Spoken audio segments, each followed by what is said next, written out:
अनुपमा की जिंदगी फिर से एक ऐसे मोड़ पर आ गई थी जहां हर पल उसे डर, पछतावे और छुपे हुए इमोशंस के बीच से गुजरना पड़ रहा था।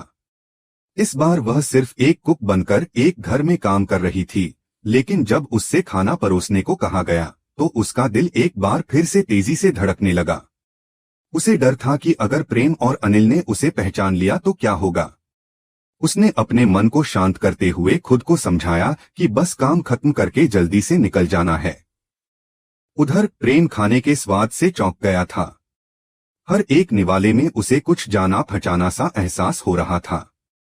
उसे महसूस हुआ जैसे यह खाना उसकी मां अनुपमा के हाथों का बना हो।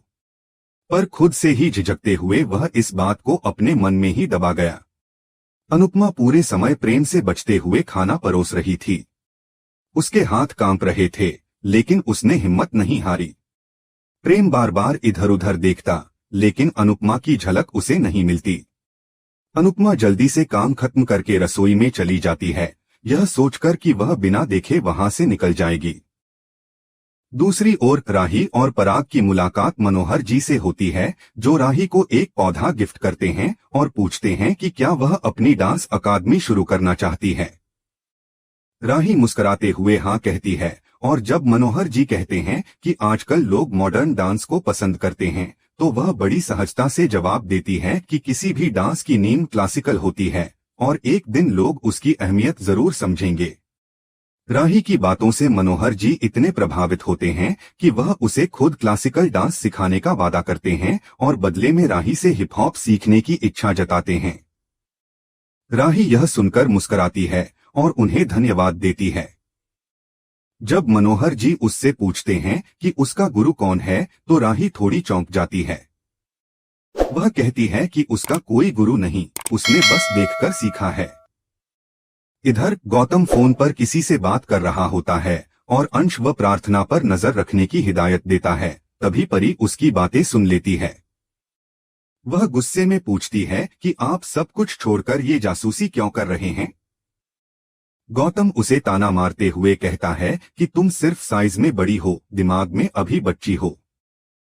परी उसे समझाने की कोशिश करती है कि प्रार्थना को अब चैन से जीने दो, लेकिन गौतम गुस्से में कहता है कि वह चाहे ड्रोन से नजर रखे, लेकिन उनका पीछा नहीं छोड़ेगा। दूसरी तरफ अनुपमा जब रसोई में पैसे लेने जाती है तो मालकिन उसे जिद करके कैश देती है।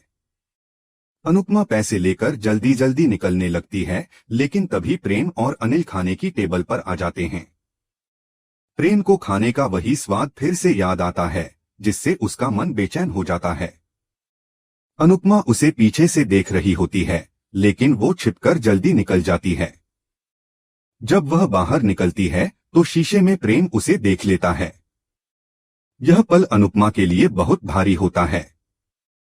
वह डर जाती है, सोचती है कि प्रेम अब जरूर सब कुछ समझ जाएगा। अनुपमा की चाल इतनी तेज होती है कि वह रास्ते में किसी से टकरा जाती है और उसके हाथ से पैसे गिर जाते हैं। जैसे ही वह पैसे उठाने लगती है, प्रेम उसके पास आता है और मदद करता है। अनुपमा उसे देखकर घबरा जाती है, उसे अपने बीते दिन याद आ जाते हैं। वह गुस्सा, वह दूरियां, वो तकलीफें। वह कांपती हुई आवाज में बोलती है, माफ करना प्रेम, मैं नहीं चाहती थी कि तुम मुझे देखो। मैं जहां जाती हूँ सब कुछ बर्बाद कर देती हूँ। तुम मुझसे दूर ही रहो, यही बेहतर होगा। प्रेम कुछ कहने ही वाला होता है, लेकिन अनुपमा वहां से भागने लगती है और गिर जाती है। प्रेम दौड़कर उसे संभालता है। उधर राही बार बार प्रेम को कॉल करने की कोशिश करती है, लेकिन वह फोन नहीं उठाता। वह सोचती है कि कहीं प्रेम और उसकी मम्मी की मुलाकात ना हो जाए। उसकी चिंता बढ़ती जाती है।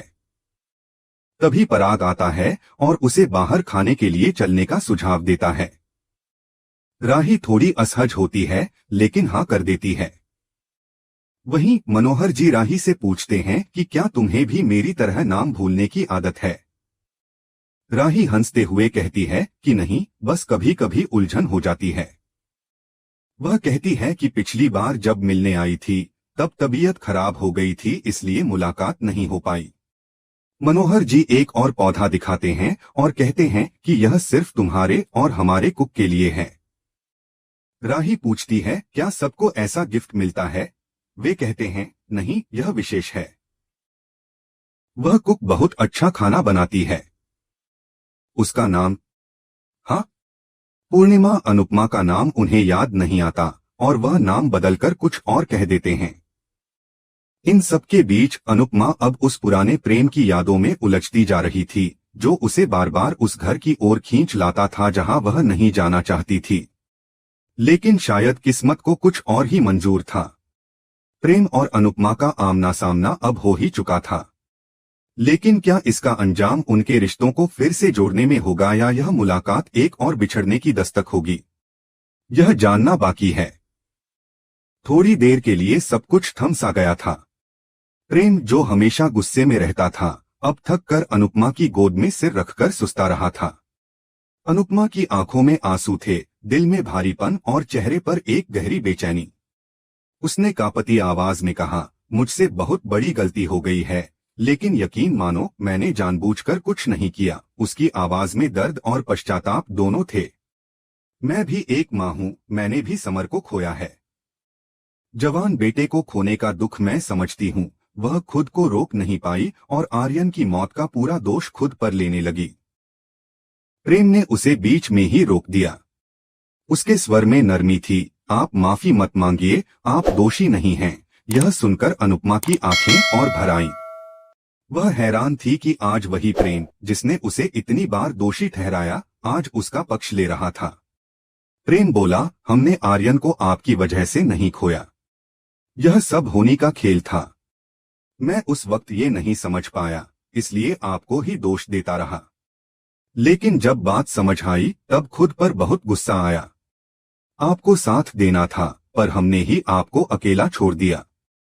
अनुपमा ने प्रेम के कंधे पर हाथ रखा और कहा, तुम ऐसा मत बोलो। आज जो तुमने कहा, उससे मेरे दिल का बहुत बड़ा बोझ उतर गया। उसकी आंखों में सुकून था और उसने प्रेम को गले से लगा लिया, जैसे वर्षों की दूरी एक ही पल में मिट गई हो। उधर राही और पराग रास्ते में थे। राही के मन में अनुपमा से हुई मुलाकात बार बार घूम रही थी। अचानक उसने गाड़ी रुकवाई। पराग चौंका, क्या हुआ? लेकिन राही कुछ नहीं बोली। उसकी आंखों में बेचैनी थी। मुंबई की गलियों में घूमते हुए पराग राही को एक फेमस वड़ा पाव की दुकान पर ले गया। प्रेम वहां मुंबई में खा रहा होगा और हम यहाँ, वह मुस्कराया। राही ने हल्की सी मुस्कान दी, लेकिन उसके मन में हलचल जारी थी। मैं मुंबई से रिश्ता नहीं रखना चाहती, फिर भी ये शहर मेरा पीछा नहीं छोड़ता, उसने मन ही मन सोचा। इधर प्रेम अनुपमा से कह रहा था, मैं राही को बताऊंगा कि मैं आपसे मिला हूँ।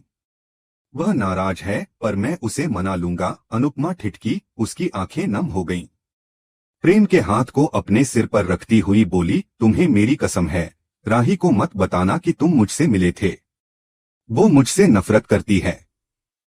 मैं अपनी बेटी को दुख नहीं देना चाहती। प्रेम सन्न रह गया। वह उस दर्द को समझ सकता था जो एक माँ अपनी बेटी से दूरी में महसूस करती है। तभी उसकी नजर अनुपमा की कलाई पर पड़े उस कड़े पर पड़ी जो उसने राही को जन्मदिन पर दिया था। वह चौंक गया। क्या आप राही के जन्मदिन वाले दिन उससे मिली थीं? उसने पूछा। लेकिन अनुपमा ने बात टाल दी और अपना वादा दोहराया। उधर वड़ा पाव खाते वक्त राही ने एक पल के लिए कह दिया, मम्मी अच्छा बनाती थीं। फिर तुरंत रुक गई और बात बदल दी। पराग ने गौर किया और कहा, तुम उन्हें भूल नहीं पाई हो। अगर इतना याद आता है तो उन्हें खोज क्यों नहीं लेती? राही ने आंखें चुराईं। मैं इस बारे में कोई बात नहीं करना चाहती। पराग ने खुद को दोषी ठहराया। शायद उस वक्त मैं स्थिति को ठीक से नहीं संभाल पाया और सारी जिम्मेदारी तुम और प्रेम पर आ गई। राही ने बात को वहीं खत्म किया, लेकिन पराग ने कहा, तुम प्रेम से ज्यादा टैलेंटेड हो। यह सुनकर राही मुस्कराई। उसकी आंखों में आत्मविश्वास लौटा। फिर एक खूबसूरत सीन दोनों जगहों पर एक साथ घटा। अनुपमा ने प्रेम से कहा, मेरा दामाद बहुत बेस्ट है। मेरी बेटी बहुत लकी है कि उसे तुम जैसा जीवन साथी मिला। उसी वक्त पराग ने राही से कहा, मेरा बेटा बहुत लकी है कि उसे तुम जैसी पत्नी मिली। और मैं भी बहुत लकी हूँ कि मुझे तुम जैसी बहू मिली। राही ने जवाब दिया, बहू नहीं, बेटी। और इधर प्रेम ने कहा, दामाद नहीं, बेटा। हर संवाद जैसे अधूरी कड़ियों को जोड़ रहा था, हर शब्द जैसे सालों से रुकी भावनाओं को बाहर निकाल रहा था। फिर एपिसोड की आखिरी झलक में अनुपमा प्रेम से कहती है, अब मैं वापस लौटकर नहीं आऊंगी। यह सुनकर प्रेम स्तब्ध रह जाता है और अगले ही पल प्रेम राही के सामने अनुपमा का जिक्र करता है और कहता है, खाने का स्वाद बिल्कुल अनुपमा के हाथों जैसा था। राही गुस्से में भड़क उठती है और कहती है, प्लीज अनुपमा का नाम मत लीजिए। अब क्या प्रेम अनुपमा और राही के टूटे हुए रिश्तों को जोड़ पाएगा? क्या राही के मन में छुपा दर्द बाहर आएगा? और क्या अनुपमा हमेशा के लिए इस रिश्ते से खुद को अलग कर लेगी? इन सवालों का जवाब अगले एपिसोड में जरूर मिलेगा, पर एक बात तय है, दिलों की कहानी सिर्फ संवादों से नहीं बल्कि भावनाओं से लिखी जाती है।